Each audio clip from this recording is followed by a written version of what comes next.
Halo, hari ini saya mau bahas tentang materi mengenai virtualisasi ya. Jadi materi ini saya sampaikan di mata kuliah infrastruktur pendukung aplikasi karena saya merasa bahwa ini adalah materi yang cukup mendasar sebelum nanti kalian melanjutkan ke materi mata kuliah pilihan yaitu sistem operasi lanjut.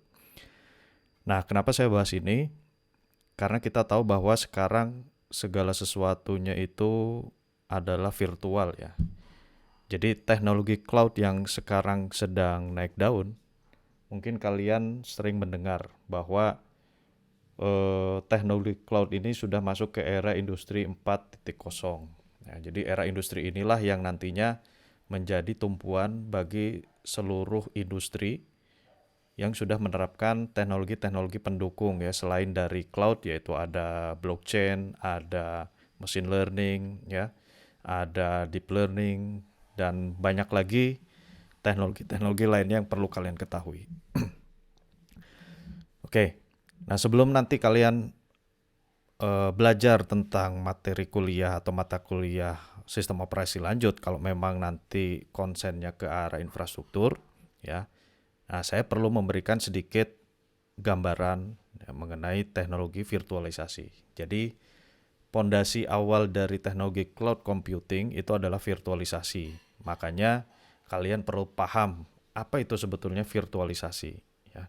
Walaupun memang sekarang kita selalu dihadapkan dengan teknologi yang memang semuanya sudah serba virtual ya. Nah, tapi alangkah lebih baiknya kalau kita lihat dulu apa sih sebetulnya virtualisasi itu. Nah, jadi kalau kita masuk ke era digital, sebetulnya semua itu adalah era virtual ya. Semua itu mulai dari virtual office, virtual friends, ya, virtual private network, virtual machine, ya, dan banyak lagi virtual-virtual yang lainnya. Ya. Walaupun memang ada hal-hal yang tidak bisa digantikan secara virtual. Ya. Komputer mungkin sekarang masih dalam bentuk fisik, ya, masih bentuk yang kita raba, ya, masih bentuk yang kita bisa lihat dan rasakan. Nah, tapi mungkin saja nantinya itu semuanya sudah dalam bentuk yang tidak nyata, ya. Mungkin kalian sering melihat di film-film fiksi ilmiah yang namanya komputer itu sudah dalam bentuk artificial intelligence. Ya, artinya komputer sudah bisa memahami dalam bahasa yang memang natural, ya. Selama ini komputer masih kita perintah, masih kita program dalam bentuk inputan di keyboard, ya. Inputan dalam bentuk kursor mouse, inputan dalam bentuk gerakan. Nah, tapi nanti ke depannya komputer bakalan lebih canggih ya, bakalan lebih pintar. Nah, itulah yang kita kenal dengan sebutan artificial intelligence, yaitu kecerdasan buatan. Ya walaupun memang yang sebetulnya yang lebih cerdas itu adalah manusianya itu sendiri. Tapi yang namanya manusia memiliki yang namanya keterbatasan, ya, keterbatasan fisik terutama. Kalau yang namanya komputer itu jelas tidak ada batas, tergantung seberapa canggih komputer itu dibuat, ya. Kita bisa lihat dari kapasitas memorinya, kita bisa lihat dari kapasitas prosesornya, ya, kecepatan prosesornya, kapasitas harddisknya, semua itu bisa kita modifikasi. Nah, tapi kalau yang namanya manusia itu jelas tidak mudah ya.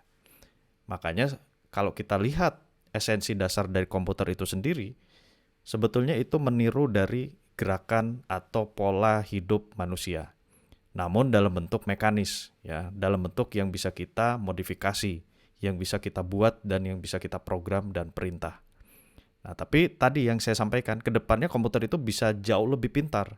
Sebetulnya bukan jauh lebih pintar ya, tapi komputer itu bisa kita berikan pengetahuan yang jauh lebih banyak. Ya.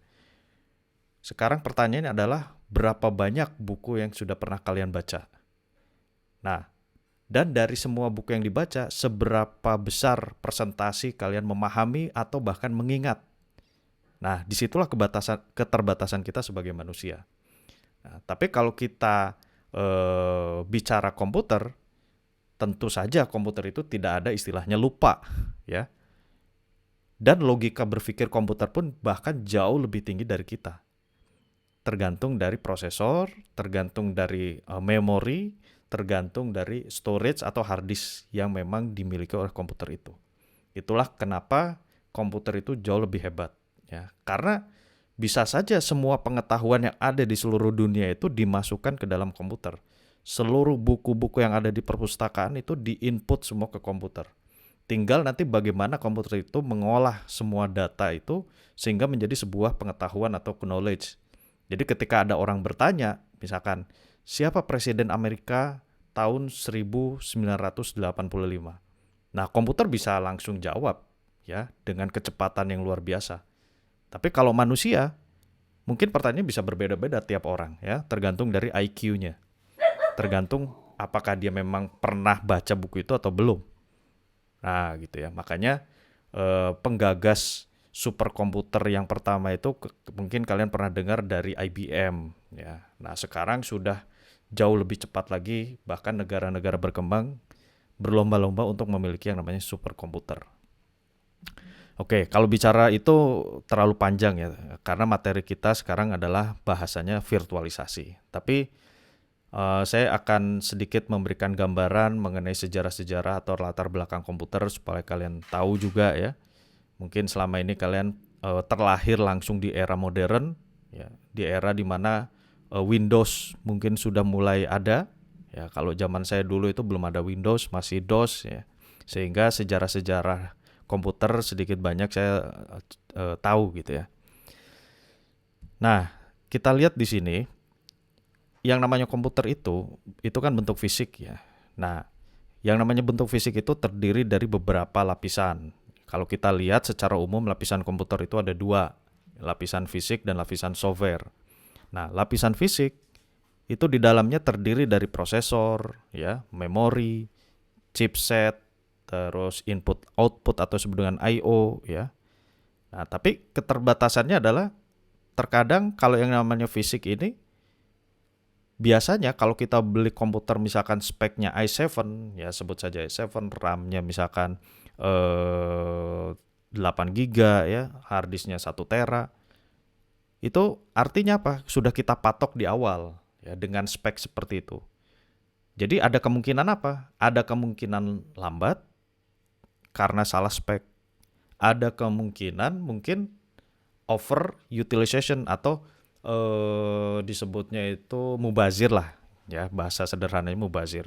Speknya ketinggian. Artinya RAM-nya nggak pernah kepake full, prosesornya juga jarang kepake ya, banyak nganggur. Jadinya kan mubazir. Nah, istilahnya begitu ya. Nah, selain physical hardware, ada namanya software. Nah, software inilah yang memang nyawa dari komputer. Jadi, percuma kita punya spek hardware yang tinggi, tapi tidak ada nyawanya. Ya, artinya komputer hanya jadi sebuah barang mati nantinya. Makanya perlu yang namanya software atau perangkat lunak. Jadi perangkat lunak inilah tugasnya untuk menjalankan komputer ya. Karena software inilah yang diprogram oleh manusia. Tergantung apa yang harus dikerjakan. Nah, di dalam software ini ada yang namanya software itu aplikasi ya. Ada yang namanya software itu sistem operasi. Nah, kalau sistem operasi kaitannya dengan OS disebutnya itu. Jadi yang berhadapan langsung dengan hardware, nama softwarenya adalah sistem operasi atau OS. Nah, OS ini tidak sembarang orang bisa buat. Ya. Makanya kalian tahu bahwa perusahaan-perusahaan pembuat sistem operasi itu tidak banyak. Ya, sebut saja dari Microsoft, dari Apple, lalu dari Google dengan Android-nya. Kenapa? Karena memang rumit ya. Memerlukan banyak sekali pengetahuan, banyak sekali orang yang bekerja di dalamnya. Nah, barulah di atas sistem operasi itu ada yang namanya aplikasi, software-software aplikasi kalau kalian lihat di sini ya. Ada namanya itu Office ya. Ada yang namanya itu Photoshop ya, aplikasi-aplikasi yang berjalan di atas sistem operasi. Ya, nah kurang lebih seperti itu. Makanya aplikasi ini sangat tergantung terhadap sistem operasi. Ya. Hardware juga sangat tergantung sama sistem operasi. Jadi sistem operasi ini jembatan ya, perantara antara aplikasi dan hardware ya. Itulah kenapa sistem operasi itu betul-betul harus sangat bagus ya. Bagus itu dalam artian ya stabil, ya aman, ya cepat ya. Karena dialah yang menjadi perantara. Percuma hardware-nya bagus tapi OS-nya tidak bisa mengoptimalkan semua sumber daya yang dimiliki. Ya, ibarat orang lah, kasarnya begini. Badannya gagah, ya, perawakannya bagus, fisiknya bagus, tapi kelakuannya jelek. Ya, nah, artinya kan nggak ada gunanya dong. Dia sebagai orang yang punya kelebihan, ya, dia pintar, dia ganteng, ya, terus bentuk bodinya bagus, tapi sistem operasi yang mengendalikan di dalamnya jelek, ya. Dia nggak akan bisa jadi orang yang betul-betul bermanfaat bagi orang lain. Nah, itu ilustrasi sederhana seperti itu, ya. Jadi sistem operasi lah yang sangat berperan penting terhadap hardware, ya. Karena kalau sistem operasinya tidak mampu mengoptimalkan hardware, aplikasinya pun juga tidak bisa berjalan dengan baik. Nah, ini kalau kita bicara komputer secara umum ya, disebut dengan physical machine. Nah, sebelum saya bahas tentang virtualisasi, kita masuk dulu ada namanya non-virtualisasi. Jadi non-virtualisasi itu adalah proses-proses yang selama ini kita jalankan ya. Kalian punya komputer ya, sebut saja laptop gitu kan. Di dalamnya ada hardware seperti RAM, prosesor, hard disk, lalu ada OS ya, Windows 10 sebut saja. Lalu ada Office yang berjalan di atasnya aplikasinya, ada Chrome ya dan lain-lain. Nah, ini disebut dengan non-virtualisasi. Jadi non-virtualisasi itu adalah sebuah sistem operasi yang mengontrol semua hardware, ya, yang mengendalikan, yang mengelola semua hardware kita. Ya, jadi hardware laptop kita itu dikendalikan oleh satu sistem operasi. Ya, satu sistem operasi nanti akan menjalankan banyak aplikasi di atasnya. Nah, jadi sebelum saya bahas tentang virtualisasi, saya bahas dulu non-virtualisasi. Nah, lalu sebetulnya apa sih virtualisasi itu? Ya, secara umum, virtualisasi itu mencakup yang namanya virtual memory, virtual storage atau virtual hard disk, virtual jaringan, dan virtual hardware yang lainnya. Ya, jadi secara mendasar, yang namanya virtualisasi itu, satu komputer mampu menjalankan banyak komputer seolah-olah. Ya, dengan cara bagaimana? Dengan cara membagi sumber daya. Ya, jadi artinya gini, kalau kita ilustrasikan, ya, komputer itu ibarat sebuah rumah. Nah, kalau rumah itu tidak kita virtualisasi, kita sewakan satu rumah. Ya, satu rumah itu untuk satu orang. Nah, tapi ternyata apa? Bisa jadi kan terlalu boros, terlalu mahal, ya kan? Kenapa nggak kita virtualisasi aja rumah itu? Dengan cara gimana? Kita koskan per kamar. Ya, jadi satu kamar itu bisa satu orang. Satu orang itu ya jadi satu keluarga juga bisa gitu ya. Jadi satu kamar itu punya tanggung jawabnya masing-masing. Nah, sama komputer pun begitu. Dengan hardware yang kita punya, ya, itu kan mungkin saja mubazir, ya, jarang kepake prosesornya, RAM-nya. Kenapa nggak kita buat slot-slot atau coupling-coupling di dalam komputer kita? Nah, itulah dasar dari istilah yang namanya virtualisasi. Jadi nantinya dalam satu komputer itu, yang awalnya itu cuma satu sistem operasi, itu bisa jadi banyak sistem operasi. Ya, kita bisa punya sistem operasi A, sistem operasi B, atau sebut saja kita bisa punya dalam satu laptop itu Windows 7, Windows 10, ya, atau bahkan kita bisa punya Linux hanya dalam satu hardware, ya, hanya dalam satu laptop atau komputer.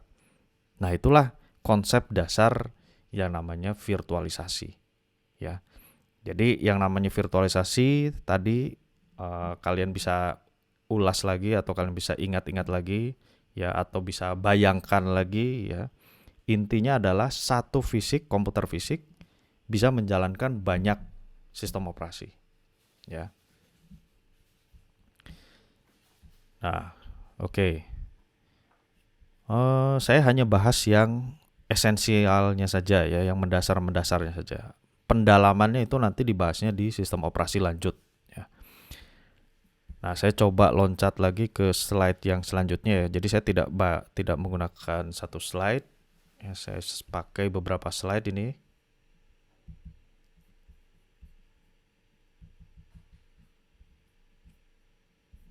Oke, sebentar ya.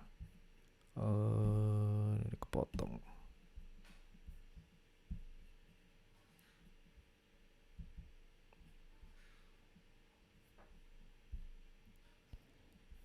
Oke. Nah, kalau kita ilustrasikan dalam sebuah diagram, ya karena kalau mau ditunjukkan dalam bentuk fisik ya susah, ya. Karena memang nggak ada bentuk ya. Namanya komputer itu ya cuma bentuknya layar, keyboard, mouse, ya. Makanya kalau kita banyak bermain dengan IT, ya, dengan dunia komputer, dunia digital, kita harus mampu membuat yang namanya diagram. Ya, diagram itu tujuannya untuk memvisualisasikan, mengilustrasikan kurang lebih kayak gimana sih. Nah, jadi kalau kita buat dalam bentuk diagram seperti ini, itu kita lihat layer paling bawah itu adalah layer fisik ya.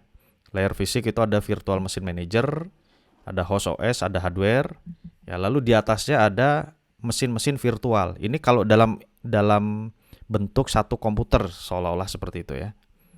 Nah, jadi nanti di sini ada Windows A, Windows B, Windows C atau Windows 7, Windows 10, Linux ya. Nah, sekarang mungkin ada yang bertanya, "Pak, bentuk realnya itu kayak gimana sih? Bentuk nyatanya itu?" Nah, bentuk nyatanya itu adalah kalian bisa menggunakan aplikasi virtualisasi ya, yang namanya VirtualBox. Nah, mungkin kalian pernah pakai itu. Jadi kalau kalian pakai VirtualBox itu bisa menginstall Windows di atas Windows. Jadi Windows kalian itu mungkin bisa diinstal Linux ya, bisa diinstal Windows 7 atau mau coba macOS atau mau coba Unix tanpa perlu format, tanpa perlu restart. Jadi cukup install yang namanya VirtualBox. Nah, nanti di situ ada pilihan mau buat virtual machine apa. Ya, apa Windows atau Linux ya. Nah, tinggal sebisa mungkin speknya cukup ya, jangan sampai nanti malah Windows utamanya jadi lambat. Nah, ya, jadi kalau kalian punya RAM cuma 8 GB, ketika kalian create virtual machine baru ya di dalam VirtualBox, kalian create RAM-nya itu 3 GB, ya otomatis sisanya tinggal 5 GB untuk Windows kalian itu. Karena memang akan terpakai. Ya, begitu pula dengan hard disk-nya. Nah, itulah yang disebut dengan berbagi sumber daya ya. Nah, itu adalah konsep-konsep dari virtualisasi. Ya, mudah-mudahan kalian bisa cukup paham lah ya sebelum nanti membahas lebih lanjut mengenai apa itu cloud. Ya, karena kalau sudah bahasannya cloud itu jauh lebih mumet lagi. Nah, tapi kalau kalian tahu dasar dari virtualisasi, nah saya rasa nggak akan jadi masalah nanti ya apa itu cloud.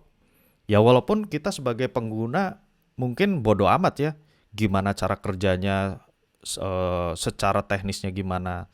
Tapi kan kita sebagai orang IT ya, sebagai orang IT tentu harus belajar ya, belajar konsep-konsep dasar. Nah, kalau kalian sudah paham konsep-konsep dasar, mau di bagaimanapun itu teknologi, nggak akan ada masalah ya.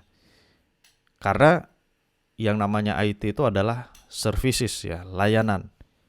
Nah, ketika nanti kalian diberikan sebuah permasalahan, kalian tahu harus bagaimana cara pemecahan masalahnya. Karena pada dasarnya IT itu masuk ke segala bidang, ya, ke segala bentuk bisnis, segala bentuk perusahaan. Mau tidak mau sekarang semua sudah berbasis IT. Nah, tentunya kalian pun harus punya pemahaman, ya, harus punya pengetahuan dan harus punya keterampilan, ya. Jadi tahu aja nggak cukup, ya. Kalau sekedar tahu itu nggak jadi apa-apa, paling hanya sekedar jadi ilmu. Tapi kalau ilmu itu dipraktekkan, nah jadi yang namanya skill, ya, jadi yang namanya keahlian, ya. Walaupun tidak semua hal bisa kita praktekkan, ya, tapi minimal kita punya pengetahuannya dulu. Kalau sudah punya pengetahuan, ya tinggal kita aplikasikan, tinggal kita praktekkan, sehingga kalian punya skill. Kalian belajar tentang coding, ya, tentang ilmu pemrograman, tentang algoritma. Itu kan jadi sebuah pengetahuan.